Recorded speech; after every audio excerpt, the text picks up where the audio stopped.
We at FilmSnobbery were sad to hear of the passing of Roger Ebert today. Roger was always a voice for independent film throughout his career, whether at the movies, at the Chicago Sun-Times, or at a film festival. Mr. Ebert was not one to pull punches with his reviews, but always remained accessible to fans and filmmakers. Other film critics have passed on in the last several years, but Mr. Ebert's passing marks an end of an era, not just for moviegoers, but for fellow film critics as well. He will be missed, but not forgotten.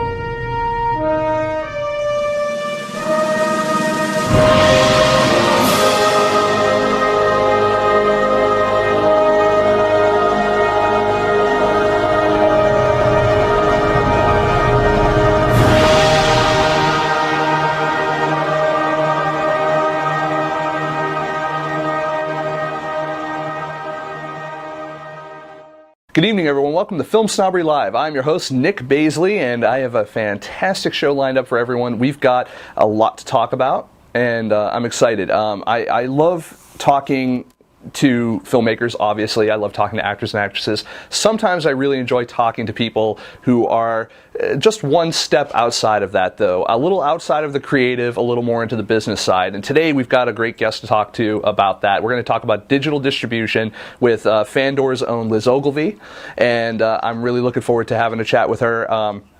We were on a panel recently, a panel discussion about digital distribution over at the Idlewild Film Festival, where we finally met in person, although I still felt like we had met somewhere before. It was really great to connect there, and then, it's great now to be able to have her on the show. If you guys aren't familiar with what she does, she is over at Fandor. Fandor is this great kind of digital distribution platform, digital streaming platform for independent films. They've got a ton of great films on there in all sorts of genres, not just horror, not just action adventure or sci-fi or whatever, but they have everything you could possibly want from the top on down, even silent movies, even foreign films. They've just got a great library, so definitely check them out over at fandor.com. I'm excited to be back again. We got another week here. We're at the Hot Pixel post-production offices here in Universal City. I always wanted to give them a nice little plug that and thank them for letting us be here every week, because that's a big deal out here. Finding space, carving your own little niche of space here in LA is always tough, and they were always nice enough to step it up and give us their color timing bay to be able to shoot in. So I get to sit right where they color time films by the Coen brothers. Can't go wrong with that. Kevin Smith. Come on, how indie can you get? It's good. Well, I guess they're not really indie anymore, but still, you know what I mean. But anyway, so again, fantastic show for you. We're going to talk with Liz Ogilvie in a couple seconds. We also have some other stuff going on later in the show. We did an interview earlier today, as a matter of fact, with the founder of the Collaboration Filmmakers Challenge. His name is Joe Gressis, and we're going to actually show you a clip from that interview a little bit later on. And but you guys, when you're done, you guys can go and see the full interview later on tonight. I haven't had a chance to post it yet or finish editing, so bear with me. You guys can go and see it later tonight over at youtube.com/filmsnobbery. But that said, we have a great example of a movie that you could find at Fandor. It's actually going to be playing simultaneously over at Ebert Fest and on Fandor. It's going to be fun. It's called Kumari, and we're going to show you a trailer for that now, and when we come back, it's all business, digital distribution business with Liz Ogilvie. So stick around, and we'll see you in a moment. So many of us look to the wisdom of the East to solve our problems in the West. Growing up in America, I too had a lot of questions. And I met a lot of religious leaders who claimed to have the answers. But were these gurus real, or just full of it? To find out, I decided to impersonate a spiritual leader and build my own following. That's how I became Kumare. Hello.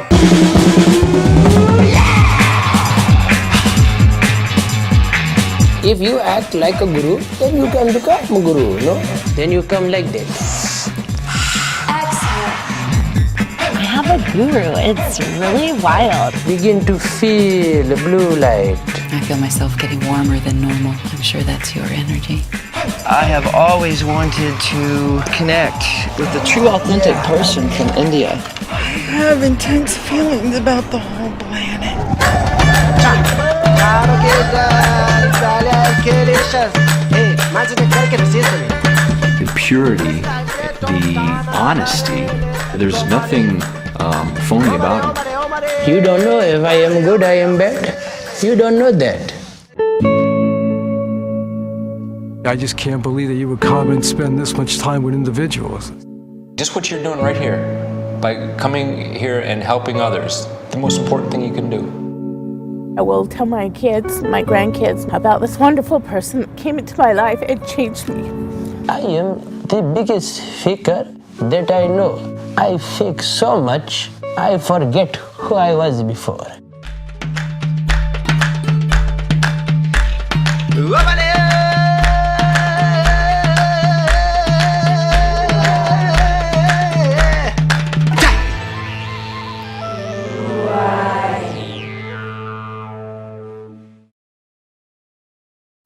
Hey everyone, we're back, and I'm here with Liz Ogilvie. Hi. Hi, I'm so happy to be here. I'm just happy to have someone who doesn't have my accent sitting next to me. Did you gather? Yes, absolutely. So, all right, Fandor. How did you heard me describing it earlier. How did I do? You did a really good job, and I really appreciate that. Yeah, you made my job so much easier by describing it so well, so thank you for that. Now, you're welcome. How did you get involved with Fandor? Well, I actually have known about Fandor for the past couple of years when they launched at South by Southwest in 2011. But I've actually known Jonathan Marlowe, who's one of the founders, from my days back when I worked at New Video, and we would sort of meet each other at festivals like Toronto, Sundance, and at that time when I was at New Video, I was running the label for Doctorama Films, and Jonathan was working at Amazon and then Green Scene, so we just really, became sort of friends there because of his interest in film, and he's got exceptionally good taste, and we just sort of, have kept in touch over the years. Fantastic. So you go to a lot of different festivals. I mean, we met at a festival, and you've been around in the industry for a little while now. Mm-hmm. So the question is that what, in terms of digital distribution, what are people doing wrong? Oh, what? That's what I want to know what they're doing wrong. I'm not sure if people are doing anything wrong. You mean the digital distributors or the filmmakers? That's a very good question. Let's address both. Let's talk about the distributors first, because there's tons of them out there, and they're on all different shapes and sizes at this point. I mean, some of them are now just doing it as, well, you can just distribute your own movie through our player. Some of them are, like Fandor is more of a streaming catalog service, like a similar, not similar to, but in reference to like a Netflix or something like that, or a Hulu. And then, or even more on par like a IndieFlix or IndiePix. So, you have those, and then you have, others that are just like VOD, like you have like, was it Gravitas Ventures that are just like VOD digital, some that kind of distribution. Or you have aggregators like Distributor or whatever. There's tons of them out there. Absolutely. What are they all doing wrong? Well, I mean that is a hard question to ask, but I think the problem is a lot of the distributors are dealing with volume. Mm-hmm. So there's a lot of volume, and therefore trying to keep up with marketing of these films is really, really hard. And then also for the fans or the movie watchers who are actually going to those destinations, it's really hard to find films that you really want to see. Right. So I think and certainly from personally, when you're on certain platforms and you're looking for something, it's just there's no tools or ways to actually discover films. And that is the beauty of Fandor, because not only are there remarkable tools through social media, through we have something called Spotlight, where every couple of weeks we come up with a genre. And for example, last week, and I mentioned this to you earlier, we did a 70s cult exploitation spotlight, where we have many films on that genre in our library. Who would have thought? Yeah, Quentin, are you listening, Mr. Tarantino? What we do is, like, we really, as a company, want to discover films. We want, from the 3,000 films that are now in our library, I mean, that's a lot of films. That's a lot of films. So being able to be mindful of our content partners, the Kino Lorbers of this world. Thank you to the clip from Kumare, Zeitgeist Films, Cinema Guild, just to name a few. We really want to be able to have our subscribers coming and find the great films that we've curated from all the films, because we actually have access to about 20,000 films. But we go through, all of the ones that either are hard to find, hidden gems. We love shorts, we love foreign language films, and just to really market them in such a way where our subscribers can find all the films in the library. So I think it's marketing is an answer to your question, and then also really sort of finding ways to delve deep into their libraries is what a lot of distributors are doing wrong. And one thing you kind of brought up there that I'd like to touch upon is curation. Yeah. I mean, there's a lot of films and a lot of filmmakers out there that are making things and that are looking for that home for their movie. Do you guys err more on the side of like pick and choose of things that, like you say, you find at film festivals or whatever, or is it a come one come all type of situation? Is it how does Fandor kind of keep out the I don't want to call it the dreck, because every movie kind of does have something to offer, and everyone has every right to make a movie, but let's be honest, not every movie is great. I mean, and I say that as a film critic, being that I have to look at a lot of them. Of course. And so there's a reason why distribution exists and why some movies do better than others. Well, we work with really great content partners, as I said, that have already gone through an acquisition process, like the Zeitgeist Films of the world, Kino Lorber. So they've already found films that they felt were worthy for a theatrical distribution, old school, or whatever way that they've already acquired the film based on the genre or the subject, or just the fact that it's a well-known filmmaker. Right. One of the things that we look at Fandor is we want films that are thought-provoking, extremely well made. I mean, it sort of runs the gamut, but essentially for the curation processes from a group of folks at Fandor that we all love film, and we will pick something that's very well made, or it's just a great story. And that actually dovetails really well into our first question. And that, as I say this, anyone who's watching tonight, I want to make sure you guys know, please submit your questions in through either Twitter, Facebook, or our chat room, and we may, if we have time, answer those questions, ask and get those questions answered.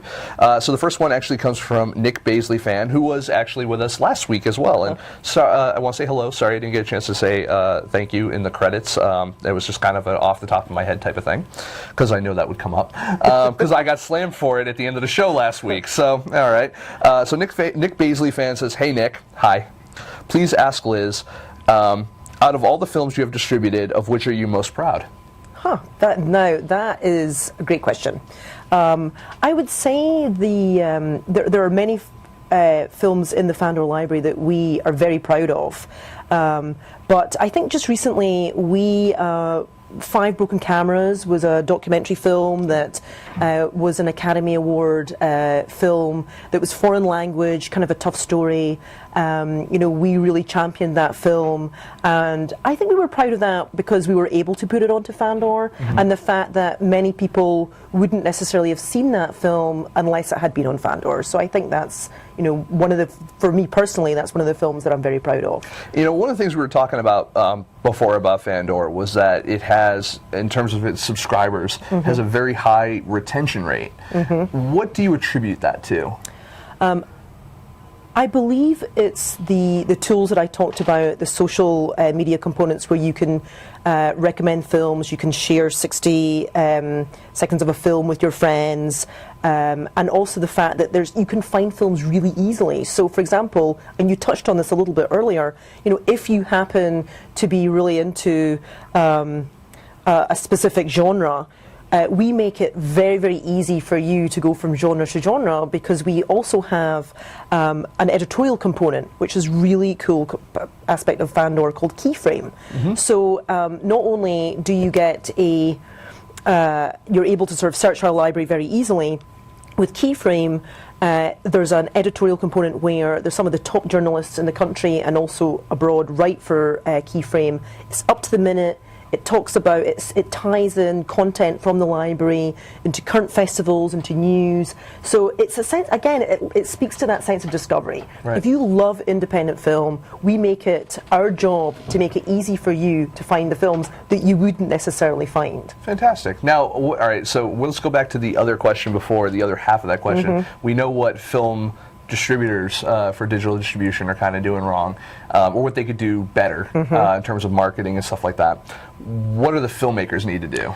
Well, what are they doing wrong? You know, I think because I have a lot of opinions on this too. I'm sure you do, but I think I have never wanted to be a filmmaker. I love working with filmmakers. I take my hat off to them every day because I think it takes an incredibly talented person to be able to navigate the murky waters or the maze that film distribution is. And I think right now it's a particularly difficult time for filmmakers because there's, the way of the theatrical is sort of going, is going askew. There's like self-distribution, there's digital distribution, there's like, oh my goodness, and broadcasters are getting, the pool of broadcasters is getting smaller and smaller. So what do filmmakers do? And I think filmmakers, I think they fall into two different camps. You've got the sort of savvy filmmaker who's like going, you know what, I'm going to embrace digital distribution and I'm going to do whatever I can to get my film out. But then you've got the sort of old school filmmaker that's going, I've done the more traditional way and I'm not quite sure what I need to be doing. I think filmmakers do have to embrace the new technology. I really, really do.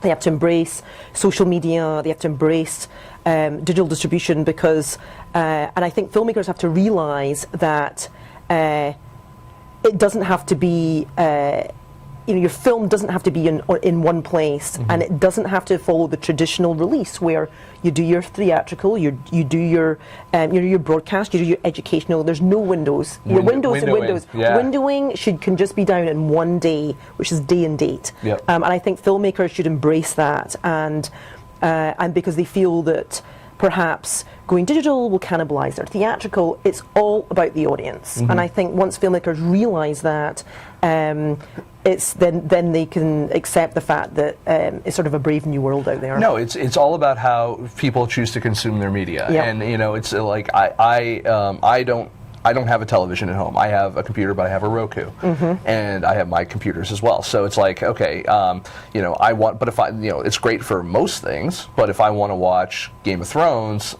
my options are limited, and we all know what some of those options are. HBO Go. So it can just be very frustrating, to if I want to watch Doctor Who, I want to watch Game of Thrones or some other, fun geeky show that I enjoy. But there are some that do really well. I mean, House of Cards is a brand new example of, something that said, like, we're going to make as much available as possible to you on this platform. Now, given Netflix is releasing it on their platform because it's a Netflix production, but it's, but that got a lot of attention. And I see a lot of other distributors, both in the film world and the web series world, starting to get into that. Like, you notice Blip TV is one of those that is starting to scale back from their actual distribution platform. And I've heard it's because they want to start focusing on original content, branded content. And YouTube is another excellent example of that as well. Like, obviously, we'll have all the cat videos in the world, but we also have these vertical channels that, YouTube is dumping millions of dollars into. Are these also examples of some of the things that filmmakers should be looking at for finding their stuff? And should they also be finding it, I'd say, in early stages when they're producing the film? Or do you think that this is more of the distribution side when the film is done and out there? Well, I think it also depends where the filmmakers really want their films to live, because there are certain films that do lend themselves to almost like the transmedia model, where along with the film they have a a webinar that happens, or a web series, or they have spin-offs with games or whatever.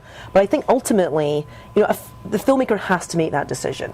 But I feel that definitely the producers that they're working with that can just keep abreast of kind of what's happening out there, and as far as promoting the film and building that audience early on has to happen as early as possible, because when you look at the power of social media, it can help in so many ways, and a filmmaker doesn't necessarily have to be able to do that themselves, but if they have a busy bee in their office that can do that and can be really sort of savvy in that regard, you could be going into a film festival or not a film festival. It could be a screening with a a particular group or organization where you already have a following of X amount of people that you've garnered through the making of your film.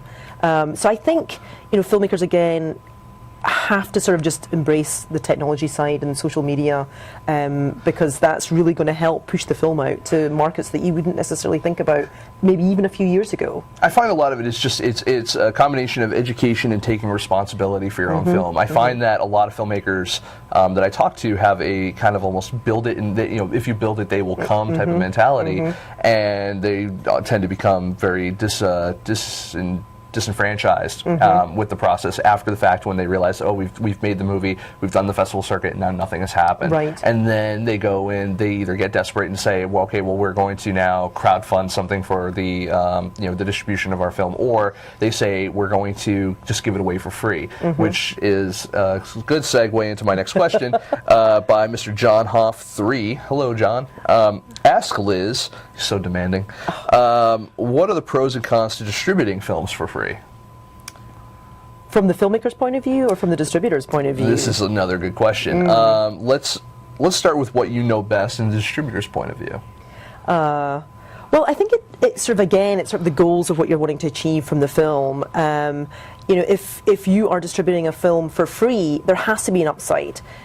Is it the case that you're wanting to raise awareness for another project? Do you have investors that you're beholden to, where you have to pay them back? I think again, it just depends. What's the ultimate goal? Are you showing the film for free over a period of time? Are you using that to influence something else or to leverage something else in relation to the film? So I think before you start giving it away, you have to think about why you would do that. So I think that's one thing. And I think, certainly from a distributor's point of view, we don't give things away for free. We just don't. But from a filmmaker's point of view, I think filmmakers have done that because they see that it's, let's do this and then, see what happens. Maybe it might be to generate some, some buzz and awareness or whatever other reason it might be. But I think you really need to think about the reason of why you're doing that. See, I mean, I know there are case studies out there that are, there are examples rather out there of people who have done that for free and have distributed their movies for free and have been successful to a point in doing so.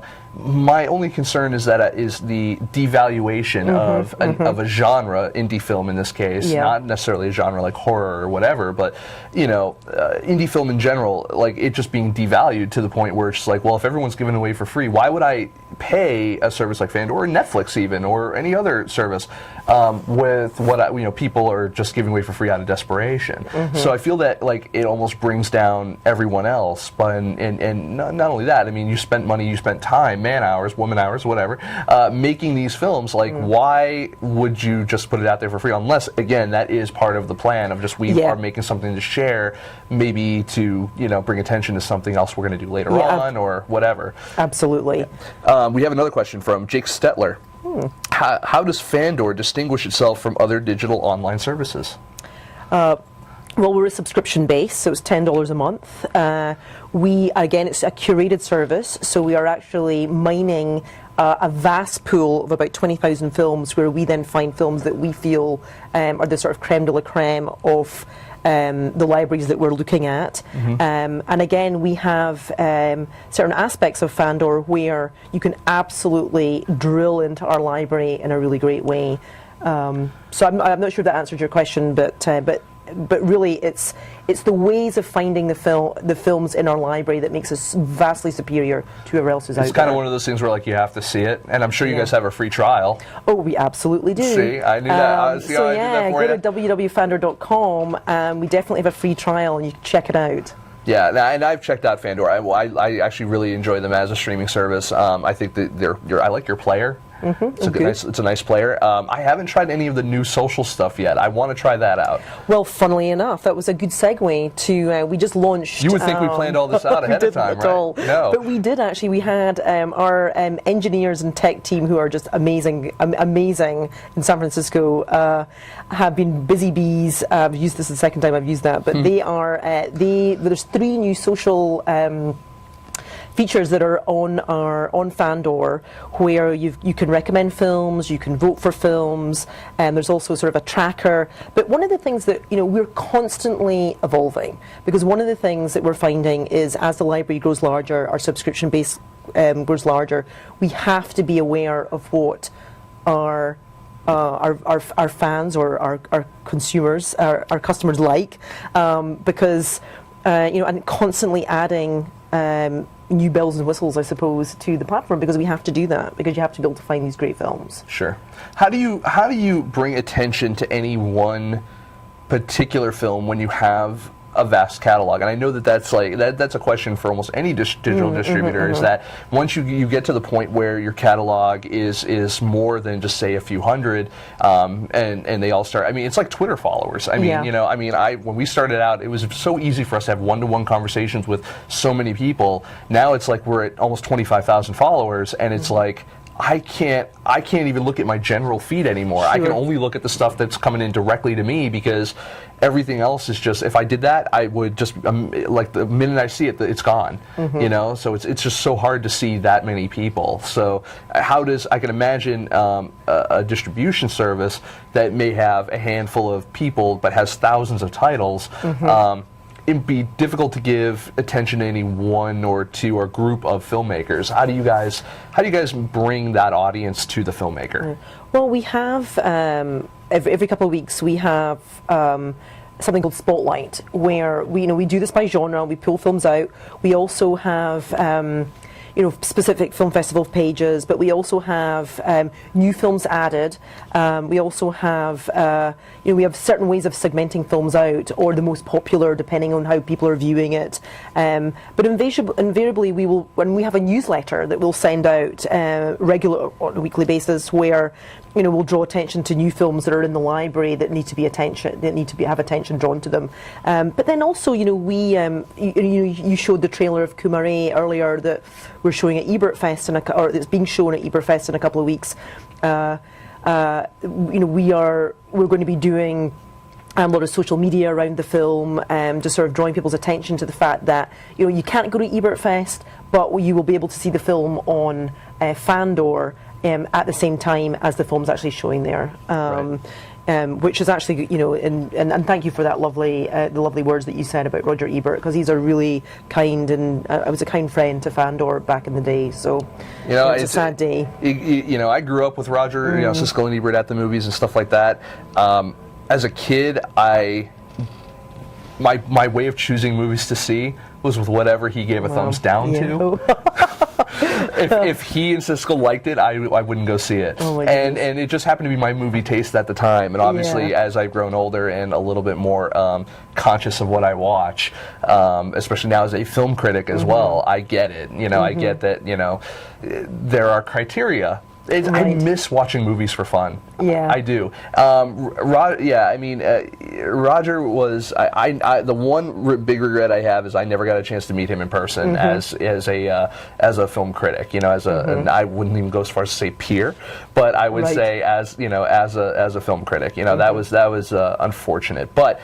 Obviously he's dealt with those problems of cancer and all that kind of stuff. So if he's in a better place and not going through that, absolutely. Hopefully that's good. But Ebert Fest, yes, I find that will be a really nice way to pay homage to him and what he's done, because most of the movies we were talking earlier were selected by him. He was the programmer. Yep. I'd like to see that continue if possible. I mean, obviously not by him, but by other curated things kind of to his taste. Right. So, I think that would be kind of fun. I think that would be fun, and I think it's a good way for not only people in the industry to deal with, to honor what he's brought to the table, but I think also a lot of the fans that he's gotten over the years. I completely agree. Yeah, being able for them to come to and just kind of have that, not a dower in memoriam, but a celebration of film, because that's what he was about. So yeah, Completely agree. See, yeah, now that we've addressed it, no, it's tough. You know, I mean, you literally have something like that happen today, and then it's like, okay, now I have to go to Ebert Fest in a couple of weeks. You know, but I feel that, you know, we're going as a company because he was so kind to us earlier on, and our CEO Dan Aronson, you know, really sort of had a meeting of the minds, I suppose, when he met him, and it was just one of the things that Roger has an unbelievable taste in certain films, depending on, you know, his taste at that time or whatever. But we're going to go, and we are just going to honour being there. We're going to have a really good time and watch some really fabulous films that he programmed. Fantastic. And now, I'm going to switch gears just briefly, and I want to ask, you know, for people who don't know you, you've been in the industry in various ways, a lot over the years.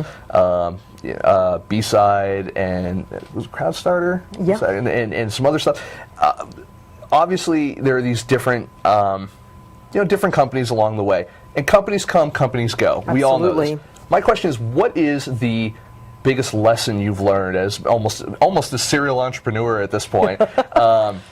Or as, you know, someone who's worked in and around the industry, you know, but just as a businesswoman, what's the most important thing you've learned, kind of, you know, as you've made and you've grown, going from company to company, or as you've created something, and whether it was accepted or not by its audience, or however it was? What would you say the biggest lesson you've learned has been?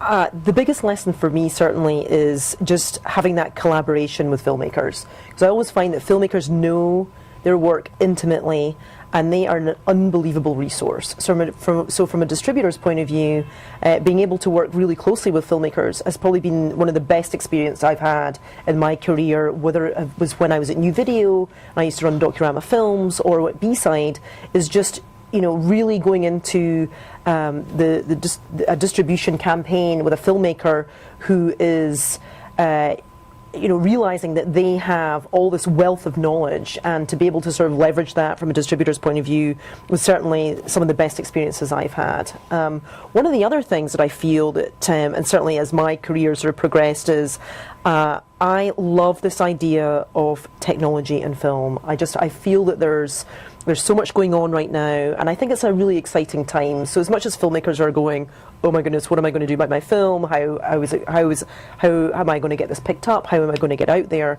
I just feel that there's some ways that filmmakers, you know, we're in this sort of brave new world where there's all these really cool things that are happening, and that excites me, and that's why I love the idea of, you know, working with a digital distribution company, one such as Fandor, that just love film as much as I do, and that sometimes can be, you know, a little bit of a tricky thing when you're working with distributors that call film product and not film, and the fact that they're constantly wanting to make the service so much better.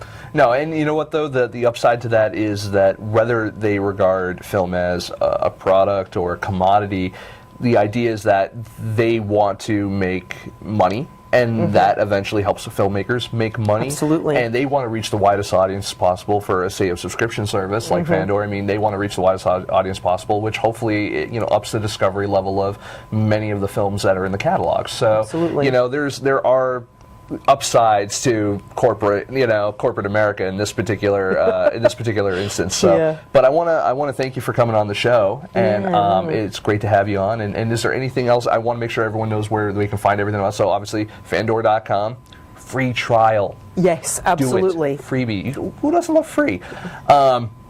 I wish I had a coupon code. Give me that. But free. There's no coupon. So that, and you can follow you on at Liz Ogilvie on Twitter. Yes, absolutely. Actually, my Twitter is actually under Crowdstarter. That used to be my old company, but you can find me there. But definitely go to Fandor's Facebook page. You know, sign up to us, follow us on Twitter, and definitely check us out. And we'd love to have you. And I have to thank you, Nick, for having me. It's been a pleasure as always. Thank you. And I'm sure I'll see you at the festivals. So you're going to be at Eberfest. Where else are you going to be? Next week I'm going to the Sarasota Film Festival. Then we'll be at Ebertfest, and then Jonathan Marlowe will be at the Independent Boston Film Festival. Oh yeah, IFFB. Yeah, which we love. And then off to Cannes. Off to Cannes? Jealous. Just for that, I'm ending the interview. All right, everyone. We'll be right back where you have more show for you, and stick around.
And we're back, everyone. That was a fantastic interview, wasn't it? Liz Ogilvie, everyone. If we had a studio audience, they would be applauding right now. That's how that works. It's good. I miss that aspect of the show sometimes, having people around. I have people, but they're busy. So we did. I was lucky enough earlier today to do an interview, and it's always great because, I need content for the show. So it's always nice doing interviews. With people. It's even better when I get to share them with you.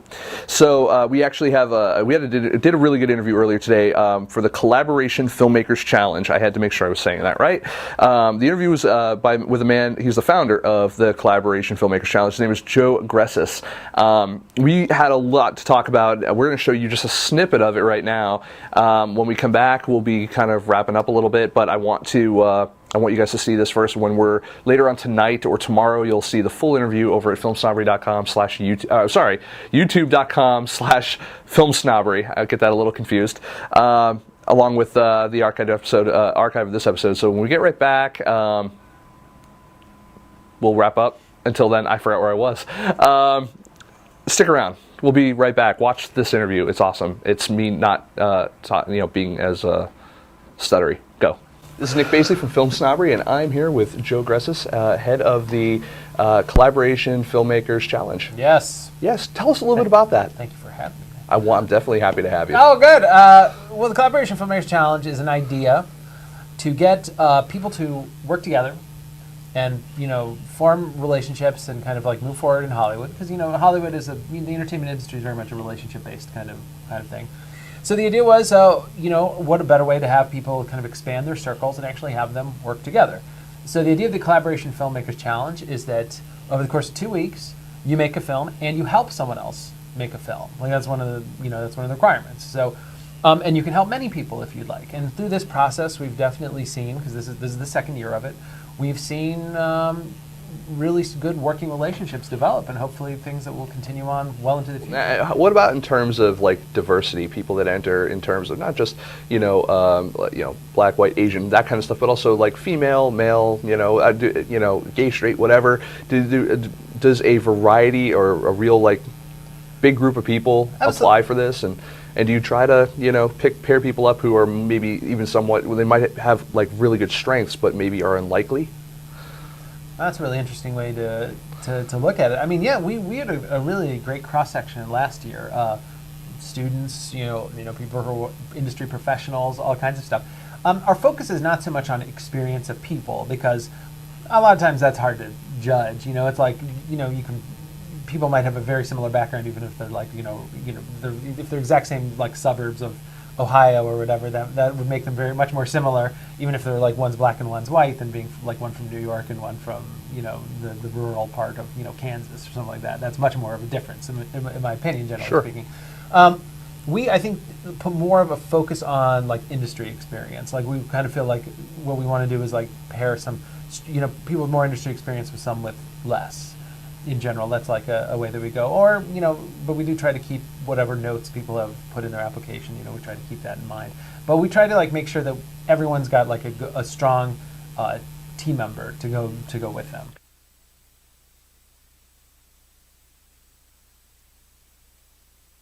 Hey everyone, that's going to do it for this episode of FilmSnobbery Live. I'm actually really excited that we got through this episode because I'm always fretting at every show we do. It's always frantic. Like, did I tweet enough? Did I do enough Facebooking? Do I have all my graphics? Do I have everything?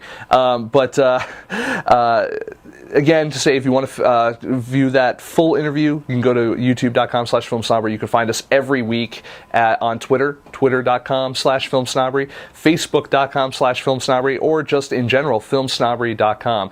Be sure to sign up for our newsletter. We just put out a new one the other day, and we highlighted some of our new writers.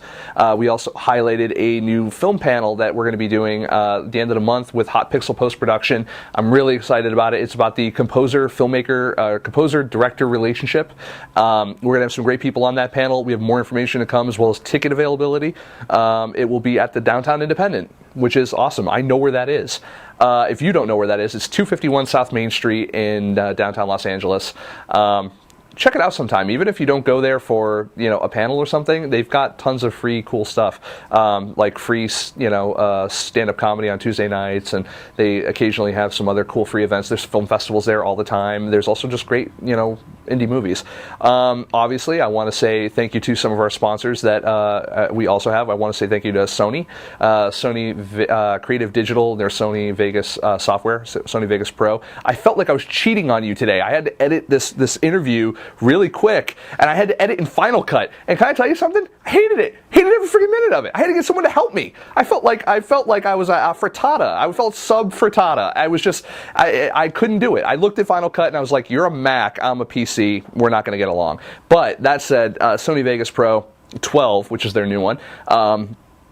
It's cheap, it's cool, it works on PC, 64-bit operating systems only. I've learned that one the hard way, but it's my fault for not being technologically upgraded. Sony. There you go. It's cool. What else do we have? We have the Geeky Awards as well. I know I'm always forgetting. The submissions are still open to the end of the month on the Geeky Awards. It's the end of the month, right? Yes? Okay. Till April 30th. All right, it's right there. Submissions, we have an extended deadline for the submissions to the Geeky Awards. It's April 30th. And having just been to WonderCon, let me tell you something. I am like, my geek meter is topped off. Like, I'm good now until Comic-Con. Tons of great cosplay, tons of great comic book vendors, tons of toys and collectibles. I found something I've been looking for years. Cheap, and I still couldn't afford it, but it was cheaper than what I expected. It was Voltron. You can't go wrong with Voltron. I love my childhood. I miss it. I wish I had more of it. But, you know, just great stuff. Great artists. You know, fantastic. You know, about 1 million people walking around looking like Doctor Who, and people from other video games like Mass Effect, which was cool. One of them turned out to actually be the character model from Mass Effect who does the voice and everything. I thought that was cool. But, you know, crafters, everything. And all those people that were in there, pretty much all of them, could submit to the Geeky Awards. Because it's for geeks. It's the Oscars for geeks. So go over to thegeekyawards.com, sign up, and enter your project today. It could be any, believe me, we have over 100 categories. There's a category in there for you. You and your little sub-deviant geeky thing. It's in there. So check it out, thegeekyawards.com. And I can't think of anything else aside from saying thank you again. What do we have? Who's next week? Next week? Oh my God. That's right. We have another guest. We do these shows every week, don't we? And oh my God, we actually are almost on our 100th show. And in 2 weeks, we have our 100th show. I'm really excited. But for next week, we have a filmmaker. He's a short filmmaker. I saw this movie. He made a movie called Far. And I saw this movie at Dances with Films last year. And I've seen him since. Fantastic filmmaker, really talented guy. His name's Brian Crew. Look at him there. He's handsome. All right. So we're going to have him on the show. And he's a fellow Baldy. And we're going to have him on the show, and we're going to chat about filmmaking, specifically probably short filmmaking, about film festivals. We're going to talk to him because that freaking little short film is the short film that could. It has been to so many festivals and has won so many awards. I'm really excited to talk about it, and not only just because I'm quoted on the poster. So, Brian Crew next week, and am I forgetting anything else? And no, there's no. I'm aware. There's no outro. The outro is me saying, "Everyone, have a good night. We'll see you next Thursday, 7 p.m. Pacific Standard Time here at FilmSnobberyLive.com. Have a good night."